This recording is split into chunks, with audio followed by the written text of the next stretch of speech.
मित्रांनो, स्टार प्रवाहावरील लग्नानंतर होईलच प्रेम ही मालिका आपल्या ट्विस्ट आणि टर्न्समुळे चांगले चर्चेत आहे।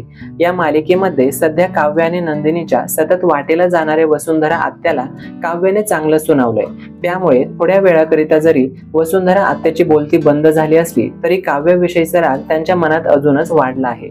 त्यामुळेच त्या रम्याला सांगताना दिसून आल्या की प्रत्येकाचा जसा वीक पॉइंट असतो तसाच काव्याचाही असणार आणि एकदा का तो आपल्याला सापडला की काव्याला आपल्याला हवं तसं नाचवता येणार।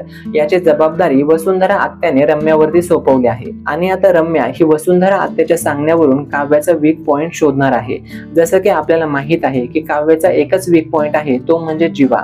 काव्य आणि जीवाचं अगोदर एकमेकांवरती प्रेम होतं हे सत्य अजून घरात कोणालाही माहित नाही आणि मालिकेमध्ये आता लवकरच रम्याला आणि वसुंधरा आत्याला हे सत्य समजणार आहे आणि याचाच फायदा घेऊन दोघेही काव्य आणि नंदिनीच्या चारित्र्यावर शिंतोडे उडवतानाही दिसून येणार आहेत। दरम्यान या मालिकेचा 26 मार्च रोजीचा एक नवीन प्रोमो नुकताच समोर आला आहे। या प्रोमोमध्ये कपाटामध्ये नंदिनीला एक वस्तू सापडते ज्यावरती जे आणि के असं लिहिलेलं असतं। नंदिनीच्या हातामध्ये ती वस्तू बघून जीवा लगेच तिच्या हातातून ती वस्तू घेतो। तेव्हा नंदिनी जीवाला विचारू लागते की जे म्हणजे जीवा तर के म्हणजे नक्की काय आहे। के वरून नाव असणारी कोणी मुलगी तुमच्या आयुष्यात होती का?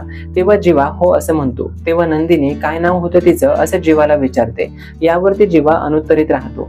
तर या प्रोमोवरून जीवा सगळं खरं खरं नंदिनीला सांगेल का असा प्रश्न प्रेक्षकांना पडला आहे।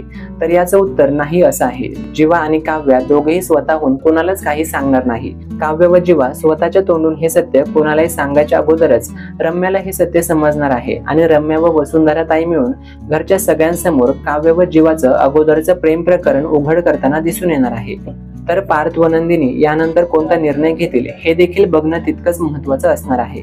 तर मालिकेमध्ये हा ट्विस्ट बघणं तुम्हाला आवडेल का? कमेंट करून नक्की सांगा आणि अशाच नवनवीन अपडेट्स करिता लगेचच चॅनलला सबस्क्राईब सुद्धा करा।